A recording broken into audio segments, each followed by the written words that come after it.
Olá pessoal, tudo bem? Aqui é o professor Anderson. Gente, vamos lá para frente 2B, aula 3. Vamos praticar um pouquinho de exercício, beleza? Olha só, no primeiro exercício, nós temos aqui, em cada um dos pontos abaixo, desenhe o vetor velocidade e o vetor força centrípeta, admitindo que o móvel se desloca da esquerda para a direita em movimento curvilíneo e uniforme. Muito bem, se é um movimento curvilíneo, consequentemente temos uma força centrípeta. É uniforme, então não temos uma força tangencial, apenas a velocidade. Então veja só, a velocidade sempre tangente à trajetória. Então nós teremos que desenhar aqui o vetor velocidade. E a força centrípeta perpendicular à velocidade, apontando para o centro da curva. Vamos dar uma olhada como que fica a resposta dessa questão. Olha só, assim como eu disse, a velocidade tangente no ponto 1 e perpendicular à força centrípeta. Ok? Muito bom. Letra B. Em cada um dos pontos abaixo indicado, desenhe apenas o vetor tangencial. Olha só, no primeiro caso nós temos um movimento acelerado. Se o movimento é acelerado, já estou vendo que o móvel está se movendo da esquerda para a direita. Como que eu sei que ele está se movendo da esquerda para a direita? Devido à sua velocidade, que tem esse sentido. Lembra lá, a velocidade é sempre o sentido do movimento. Muito bom. Se o movimento é acelerado, então eu preciso ter uma força tangencial também no mesmo sentido da velocidade. Diferente do que vai acontecer no outro caso, no movimento retardado.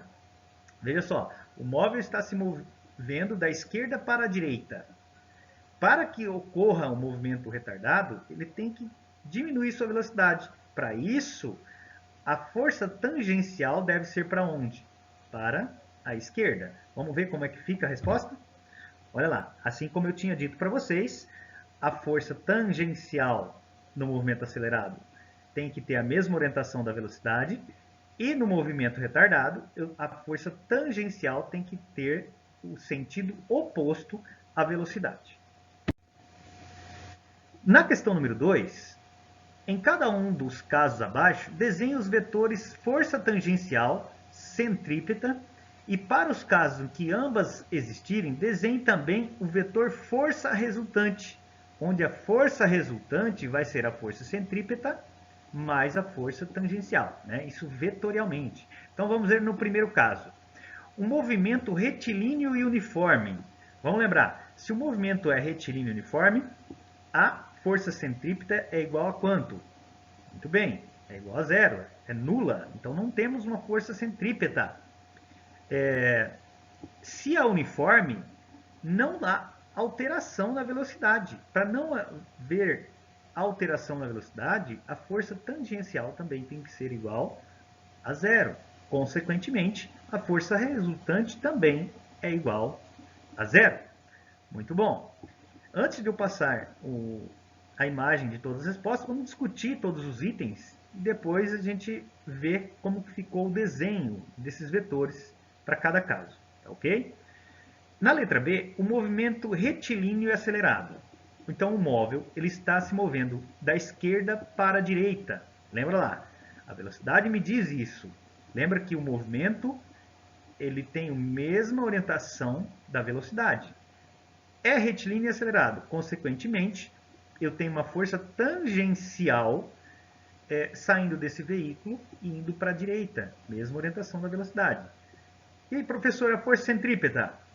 Se o movimento é retilíneo, a força centrípeta é igual a quanto? É igual a zero. E a força resultante? A força resultante é a própria força tangencial. Tá? Letra C, movimento retilíneo e retardado. Se ele é retilíneo e retardado, força centrípeta igual a zero.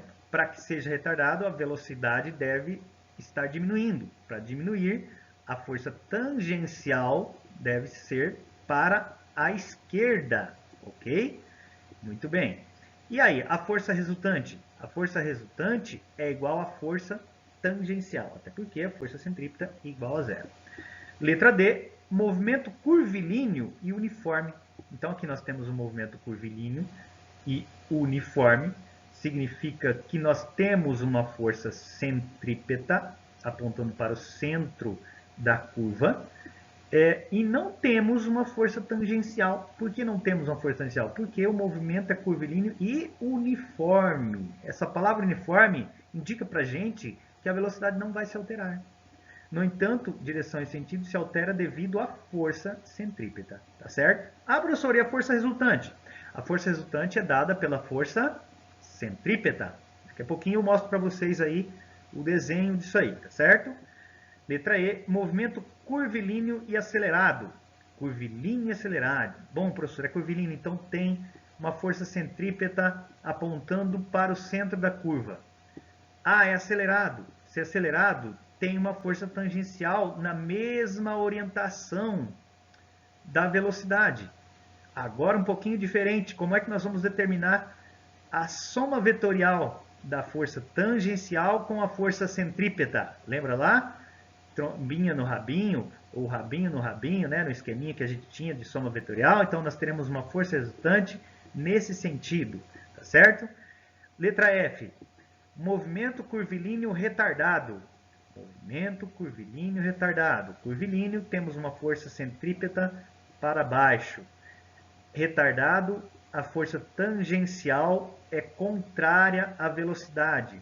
E a força resultante, vamos usar aqui de novo a regra do paralelogramo, né? Rabinho com rabinho, e vamos determinar a força resultante que vai ter essa orientação, tá certo? Vamos dar uma olhada como ficou a resposta. Depois vocês vão treinar isso aí em casa, vão fazer sozinho, beleza? Então, como eu tinha dito para vocês, a letra A, a letra B, a letra C, a letra D, a letra D, a força resultante é igual à força centrípeta, muito bem. E aqui na letra E, a força resultante, lá a regra do paralelogramo, rabinho com rabinho. E na letra F, também a regra do paralelogramo, rabinho com rabinho. Tá certo? Muito bom. Vamos para a próxima. Questão número 3. A primeira coluna da tabela abaixo contém tipos de movimento. Para preencher as demais colunas, use a palavra indicada abaixo. Segunda coluna, constante, aumenta, diminui. Terceira coluna, constante ou varia. Quarta coluna, nulo ou não nulo. Quinta coluna, nulo ou não nulo. Então vamos lá primeiro identificar. Primeira coluna, segunda coluna, terceira coluna, quarta coluna e quinta coluna. Agora vamos analisar isso aqui, ó. O movimento é retilíneo uniforme. Se ele é retilíneo uniforme, né, é em linha reta, uniforme, a velocidade é constante, não temos força atuando, a força resultante é igual a zero. O módulo do vetor velocidade, o que acontece com o módulo do vetor velocidade, gente? Se ele é retilíneo uniforme. Isso, o módulo ele é constante, ele não modifica, então a palavra que nós temos que colocar ali é constante, tá certo?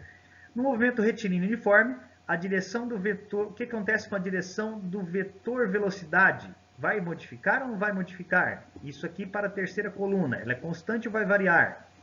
Isso, constante.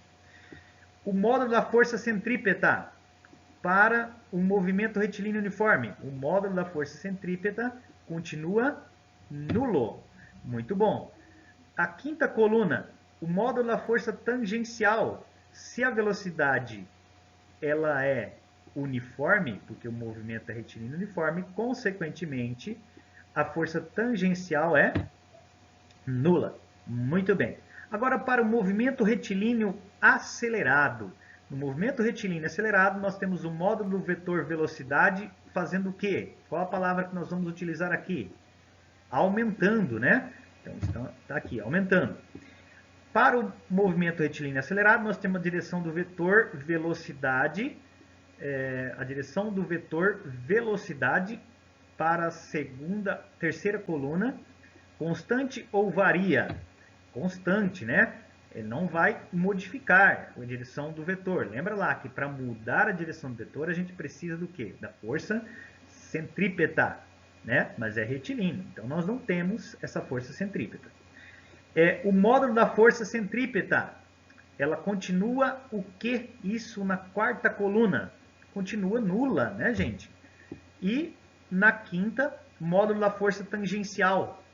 Se é retilíneo acelerado, essa força tangencial ela é não nulo. Não nulo. Por quê? Porque é acelerado. Tá? Vamos lembrar. Essa força tangencial vai modificar a velocidade. Modificando a velocidade, nós temos um movimento acelerado. Agora aqui para a terceira linha. Movimento retilíneo e retardado. Antes de começar a responder, vamos dar uma olhada. Retilíneo, o que significa isso? Recapitulando. Não tenho força centrípeta, ou a força centrípeta é igual a zero. Retardado, o que está acontecendo com a velocidade? Ela está diminuindo.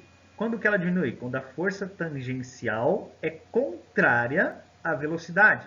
Então vamos dar uma olhada aqui, ó. No movimento retilíneo retardado, o que acontece com o módulo do vetor velocidade? Ele aumenta ou diminui? Diminui. No movimento retilíneo retardado, o que acontece com a direção do vetor velocidade? Ele vai continuar constante ou vai variar?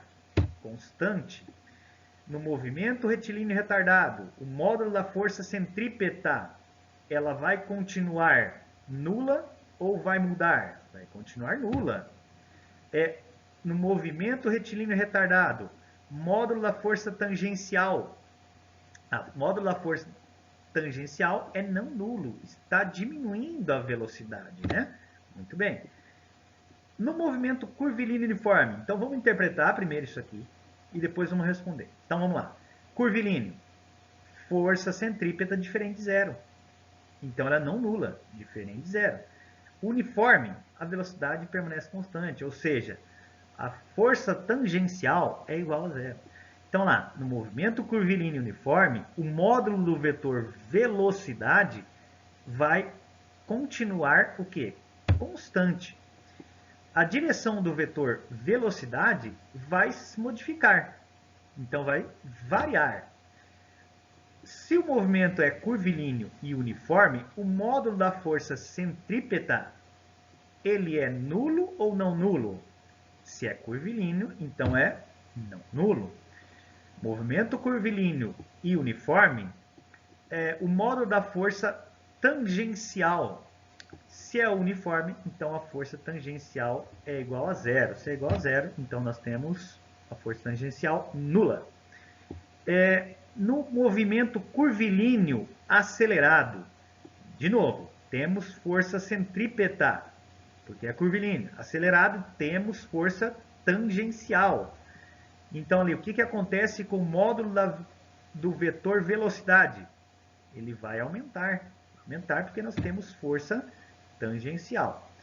No movimento curvilíneo acelerado, o que acontece com a direção do vetor velocidade? Se tem força centrípeta, então ela vai variar.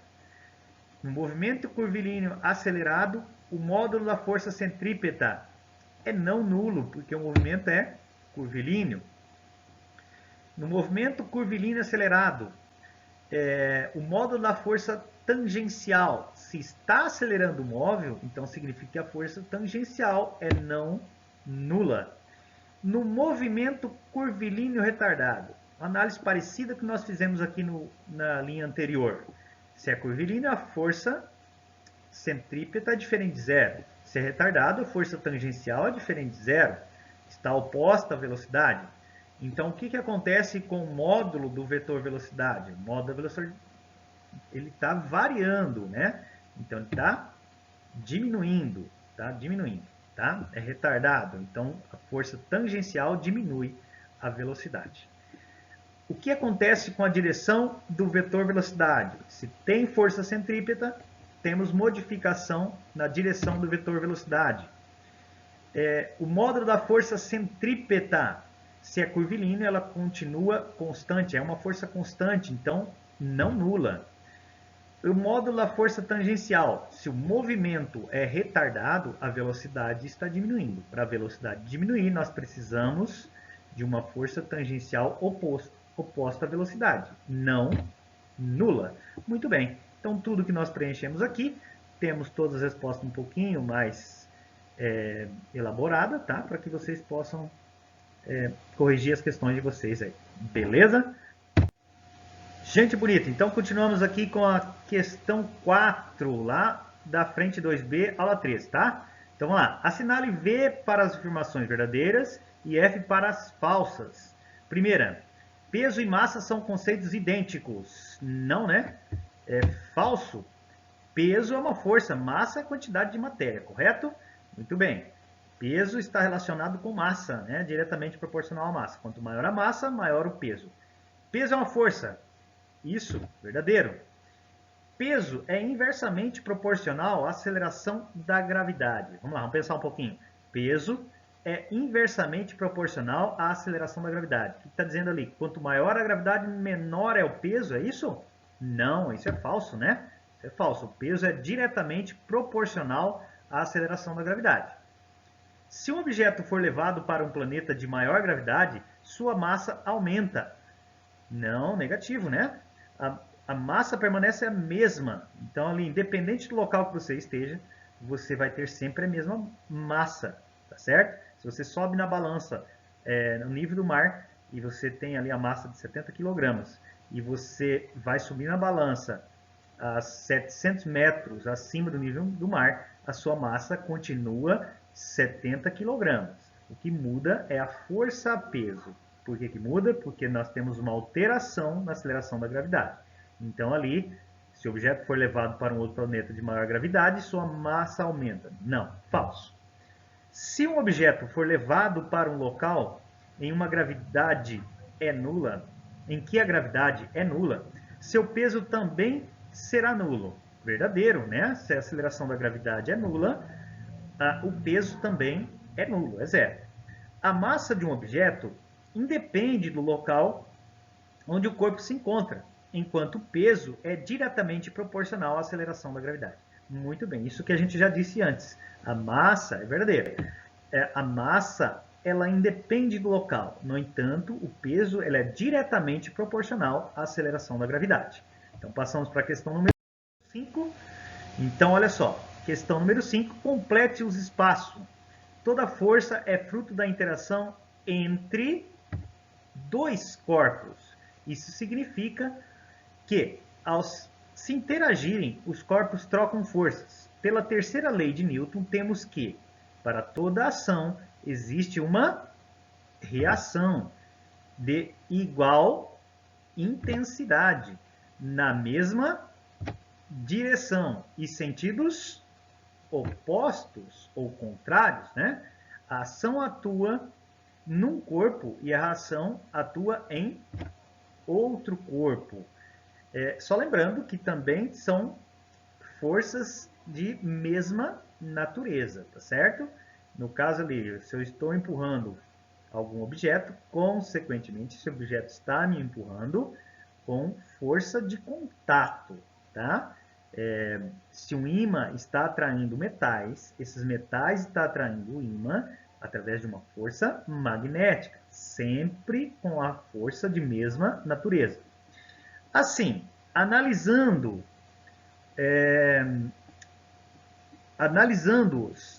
em separado, podemos afirmar que a ação e a reação nunca se anulam.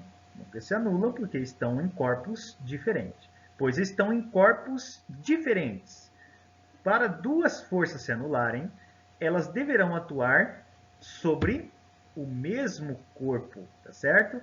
Então ali, é como a gente viu no móvel, quando ele está com uma velocidade constante. Ele está com velocidade constante porque a resultante é igual a zero. Então nós não temos uma força que atue nesse corpo modificando a sua velocidade, tá certo? Questão número 6. Admitindo que o objeto esteja em equilíbrio, determine o valor da força normal em cada um dos casos abaixo. Deixa eu só pegar aqui o apontador, opção de ponteiro, e vamos dar uma analisada. O valor da normal é igual ao da compressão que a superfície de apoio recebe. Então, aqui no primeiro caso, na letra A, nós temos um caixote com peso de 100 kg. E vamos lembrar que a força normal é aquela força de reação da superfície, sempre contrária à força-peso e perpendicular à superfície. Se o caixote está oferecendo uma força de 100 newtons, a normal também é uma força de 100 newtons, perpendicular à superfície, apontando para cima. Letra B. Nós temos a força-peso do caixote de 100 newtons e mais uma força de 20 newtons, totalizando então uma força na superfície de 120 newtons. Logo, a força normal também é de 120 newtons. O módulo da força normal apontando para cima, 120 newtons. No item C, nós temos a força-peso do caixote de 100 newtons e uma força nesse caixote atuando para cima de 20 newtons. Então, nós temos uma força resultante de 100 menos 20, ou seja, 80 newtons para baixo.